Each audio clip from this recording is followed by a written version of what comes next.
Hello दोस्तों, स्वागत है आज के हमारी न्यू वीडियो पर। तो आज हम आपको एक पौधे के बारे में ऐसा जानकारी देने जा रही हूँ दोस्तों कि आप सुनकर या जानकर हैरान हो जाओगे। दोस्तों, आपने सभी तरह के पौधे लगाया होगा, पर दोस्तों इस पौधे को कभी नहीं आप लगाती हो, क्योंकि ये पौधे कांटेदार नुमा पौधा है। इस पौधे में बहुत सारे कांटे होते हैं। इस पौधे में क्या, इनके फूल में, इनके फल में, इनकी पत्तियां में जगह जगह एक एक कण कण जगह पर इनके कांटे निकले हुए रहते हैं। दोस्तों, इस पौधे को आप अवश्य लगाए घर पे, क्योंकि ये पौधे बहुत ही काम आने वाला पौधा है और इससे आपके घरों पर बहुत ही अच्छे बुरी नज़र जो लगती है उससे दूर होती है। इस कांटे की मदद से आपने कांटे वाले पौधे बहुत तरह से लगाया होगा, पर दोस्तों इस पौधे को आप नहीं लगाते हैं। क्यों नहीं लगाते हैं? क्योंकि आपको नहीं पता कि इस पौधे का क्या महत्व है, इस कांटे का क्या महत्व है। दोस्तों, आपने पौधे और कांटे को महत्व के बारे में मैं आपको बताती हूँ। तो दोस्तों, मैंने आपको इस पौधे के बारे में बता रही थी। तो दोस्तों, आज भैया दूज है, तो आपको इस पौधे का बहुत ही ज़रूरत आने वाला पौधा है। इनके फूल अगर पौधे नहीं हैं तो इनके कांटे से भी आपका काम हो सकता है। दोस्तों, ये कांटे जो हैं भैया दूज के दिन आपको इस कांटे का ज़रूरत पड़ती है, और ये कांटे ज़रूरत के हिसाब से इनका पूजा भी होती है। दोस्तों, इस पौधे और इस कांटेदार नुमा जिसे हम लोग इसको बोलते हैं, इस पौधे का नाम क्या है तो आप नहीं जानते। दोस्तों, इस पौधे का नाम है रेंगनी का कांटा। हम लोग रेंगनी का कांटा बोलते हैं। ये कांटे बहुत ही नुकीले और बहुत ही चौक होते हैं। दोस्तों, इस नुकीलेदार कांटे और नुकीलेदार पौधे, इनका पौधे पत्तियां सारी नुकीलेदार ही होती है, क्योंकि इनके इस तरह से पौधे होना बहुत ही ज़रूरी हो जाती है। दोस्तों, इनके फल फूल और इनकी पत्तियां सारे काम आती है। दोस्तों, भैया दूज के दिन इस पौधे की कई टहनियाँ तोड़कर उनको पूजा करते हैं। हम लोग पूजा के दिन अच्छी तरह से अपने भाइयों को हम लोग इस कांटे को अपने मुख में गड़ाते हैं, और गड़ाकर हम लोग जैसे हम लोग लड़ाई झगड़ा करते हैं तो श्राप दिया जाता है, उस तरह से इस कांटे को गड़ाते हुए हम लोग श्राप देते हैं।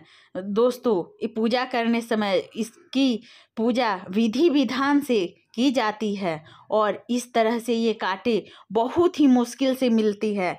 ये आपको हर जगह उपलब्ध नहीं मिलेगी। दोस्तों, यदि आपके घरों पास या आपकी नज़रों में कहीं नहीं मिल रही है तो आप मार्केट या फ्लावर शॉप के पास से ला सकती हैं, क्योंकि ये पौधे लगाते हैं दोस्तों तो इनका आपका रिस्पॉन्स बहुत ही सुंदर आएगी, और ये बहुत ही काम का पौधा है दोस्तों। और इनके ये जो फल देख रहे हैं, इनके इस तरह से फल लगे हुए थे, बिल्कुल ये बेर की तरह फल लगते हैं, लेकिन दोस्तों इसको खाया नहीं जाता है। आपके यदि घुटनों या पैरों या कहीं जोड़ जोड़ का दर्द है, या आपके पैर ऐंठ रहे हैं, जैसे हम लोग बोलते हैं कि शरीर ऐंठ रहा है, पैर ऐंठ रहा है, इस तरह से आपकी ऐंठन है, तो इनके तेल में पकाकर आप अवश्य लगाएं।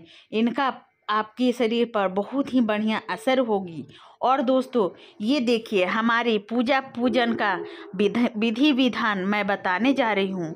दोस्तों, आपने तो भैया दूज का पूजा किया होगा, पर इस तरह से जैसे हम लोग गोबर की कंडे से हर गोईठा बनाते हैं, या उनका फर्टिलाइज़र बनाते हैं, या उनकी हर तरह तरह का खाद सामग्री बनाते हैं, पर दोस्तों ये हमारे गीले गोबर से इनके घेरे बनाए जाते हैं और इनका 2 चित्र बनती है।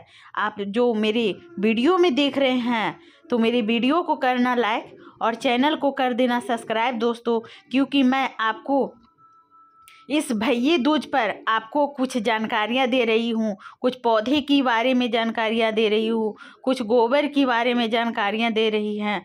तो दोस्तों, इस तरह से देखिए मैंने आप को दिखा रही हूँ कि इनकी घेराएं बनाए जाते हैं और एक द्वार खुला रहता है, क्योंकि इसमें इस द्वार में जम और ज़मीन दोनों का पिक्चर बनाया जाता है। फ़ोटो हम लोग बनाते हैं गोबर का, तरह तरह का इसमें मैंने डिजाइन बनाती हूँ। बिच्छे बनाए जाते हैं, कीड़े मकोड़े बनाए जाते हैं, क्योंकि ये इसका कथा आप सुनते हो तो आपका बहुत ही मनोबल उचित होता है। और ये पूजा का करने का विधि विधान होती है। हम लोग तो हिंदू धर्म में इस रीति रिवाज ठीक दीपावली के 2 दिन बाद भैया दूज होती है, उस दिन मनाया जाता है। इनकी आंखें बनाए जाती हैं, छोटी छोटी कौड़ियाँ इनकी आँखों में चिपकाया जाता है, मुख में चिपकाया जाता है। दोस्तों इस तरह से जम जमीन को फिर हम लोग विधि विधान पूजा करते हैं, माले पहनाते हैं, इनकी बिलपत्र चढ़ाते हैं, फूल चढ़ाते हैं, इन पर रोड़ी अक्षत चावल हर चीज़ चढ़ाए जाते हैं। इनके गोल घेरे में एक ईंटा रख कर उसमें उनको चूरते हैं और गीत गाते हैं, कथा सुनते हैं। दोस्तों इस तरह से हम लोग इनकी पूजा और पाठ करते हैं। तो ये रहा आपके विधि विधान, इनके चित्र बनाया जाता है। ये जो गाय की गोबर होती है उससे इनका घर बनाया जाता है, इनकी चित्र बनाई जाती है। इसे लोग कहते हैं कि जम और ज़मीन का पूजा होता है, क्योंकि इसका कहानी बहुत लंबा है और इनकी कहानी सुनकर बहुत ही अच्छे लगते हैं। दोस्तों हिंदू धर्म में हम लोग जूते चप्पल पहनते हैं, पर वो जूते चप्पल झाड़ कर पहना जाता है। आप भी इस बात को ध्यान रखो। दोस्तों हम लोग जब पूजा करते हैं तो नारियल, जैसे हम लोग नारियल का यूज करते हैं उस तरह से हम लोग नारियल के गोले को यूज करते हैं। और जहाँ पूजा होती है वहाँ पर हम लोग नारियल फोड़ते हैं, और नारियल फोड़ने के साथ साथ नारियल का लड्डू भी खिलाया जाता है। भाई को तिलक लगाया जाती है और उस पर हम लोग नारियल फोड़कर पूजा करते हैं।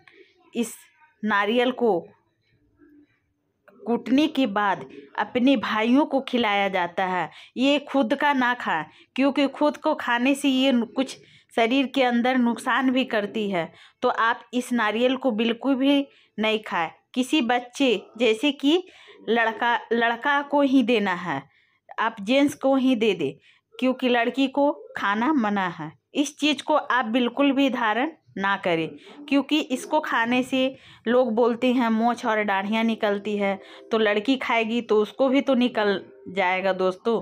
तो इससे बढ़िया आप ना खाएं। फिर इसके बाद इस चने को, उस गोबर की जो हम लोग घेरे बनाते हैं, रेखाएं बनाते हैं, उसके अंदर ये जो हमारे चने, कच्चा चना दोस्तों, उसको उसमें एक मुट्ठी डाल दिया जाता है गोबर की कंडे में। और उसके बाद उसमें हर्रा के राय होती है, उसको भी हम लोग डाल देते हैं, जिसे हम लोग बजड़ी के नाम से जानते हैं। कोई कुछ के राय भी बोला जाता है, उसको हम लोग उसमें डाल देते हैं। और डालने के बाद फिर उसको हम लोग एक लाठी की मदद से चूरते हैं। और जब वो चूरा हो जाती है दोस्तों, तो फिर उससे हम लोग क्या करते हैं, 10 जितना भाई आपको है 5 दाने के हिसाब से आप अपने चुन लें। इस दाने को खिलाने से क्या बोलता है कि भाई अजड़ हो जाता है, भाई बलवान हो जाता है। तो इस नियम को अवश्य करें दोस्तों। उसके बाद अपने भाइयों को इस मौली धागा से हम लोग कलाई पर उनकी लंबी उम्र की आयु के लिए हम लोग इन कच्चे धागे को बांधा जाता है। तो हम लोग भी हिंदू धर्म में अपने भाइयों पर जैसे राखी बांधा जाता है, उस तरह से हम लोग इस मौली धागे को बांधते हैं।